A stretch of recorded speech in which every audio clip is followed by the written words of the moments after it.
Hey, welcome back to Extravagant Fragrances. So today's question is exactly how much dipropylene glycol is too much? How much is it gonna take to get the job done? And how do you know you're stretching your incense oil too far? So first, let's talk about exactly what is dipropylene glycol used for in the first place.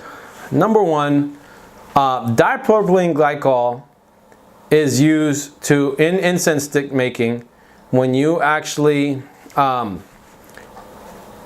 you mix it into your fragrance oil, and basically once you apply it to your unscented incense sticks, it's to keep the soot content down of your sticks. So, for example, if you put fragrance, like a straight fragrance on an unscented incense sticks without dipropylene glycol, what's going to end up happening is you're going to see like black smoke or soot all over your walls and all over your ceilings. Okay, yeah, you're going to smell the fragrance, but you're going to have black smoke all over your walls.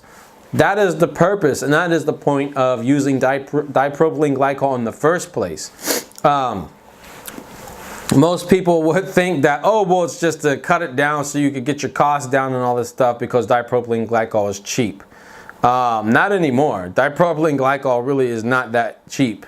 Okay, so that is the whole purpose. That's the whole point of dipropylene glycol.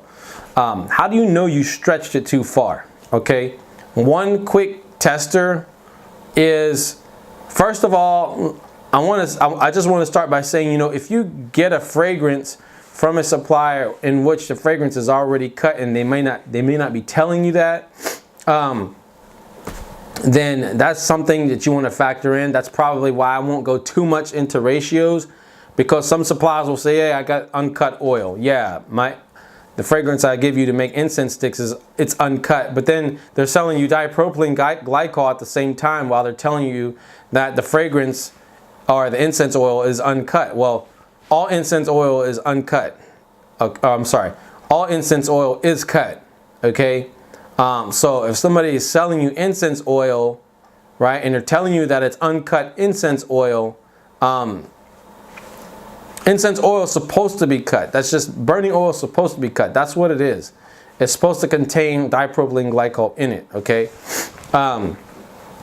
Now, so that is something you need to check. But if you're getting let's say if you're starting from a pure, like uncut fragrance oil, then, one way to test it is you add your incense oil to it. Okay. And once you make your sticks, go and actually light an incense stick and try to leave your room for about 2 to 5 minutes. Okay, if you cannot smell the actual fragrance that's on those sticks within 2 to 5 minutes after lighting it, you cut it too far. Okay, that's just way too far, and most likely if you ship them out, your customers are going to be upset. They're going to be disappointed. I have heard of people, now I know I said I wouldn't talk about ratios, but I'm only going to speak for what I know other people do.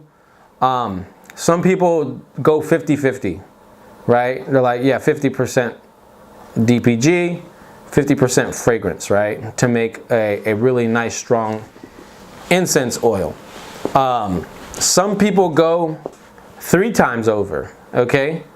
And that is really good. The 50-50 is good for a long shelf life.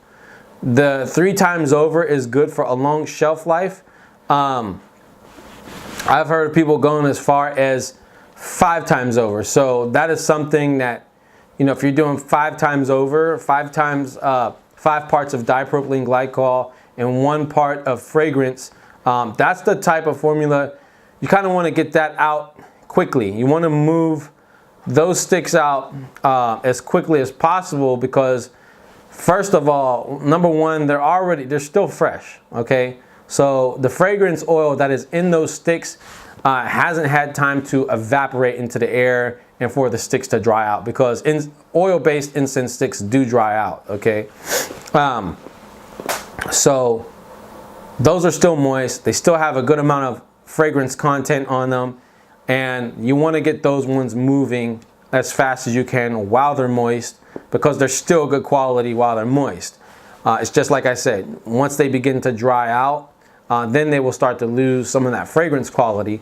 But if you're looking for something that's going to be, let's say, displayed in a display rack, or a point of display or something like that, and you're looking to have it sit out there for months or even over a year, then, like I said, I've heard of people going 50-50, and some people are even going as far as 3 parts of dipropylene glycol and 1 part of fragrance oil. So these are just some simple little things to kind of keep in mind. The dipropylene glycol is not, you really should not use it, in my opinion, simply for the fact of, okay, well, I got a fragrance right here, I'm gonna cut it over here like 10-12 times, and now you have a stick that doesn't really smell like anything. So that's just my opinion, but I hope this was a helpful tip. It will take some kind of messing around with. You kind of want to mess with the ratios, and you're going to learn by trial and error, right? You'll know which ratios your customer likes if you're actually selling the incense sticks, or even what you prefer. So test it out, test out different ratios, find out what gives you the most punch, right? And then just like even take notes, and then take it from there. So I hope you found this useful. I hope you found it helpful. If you have any questions, comment down below, and I will see you soon. Take care.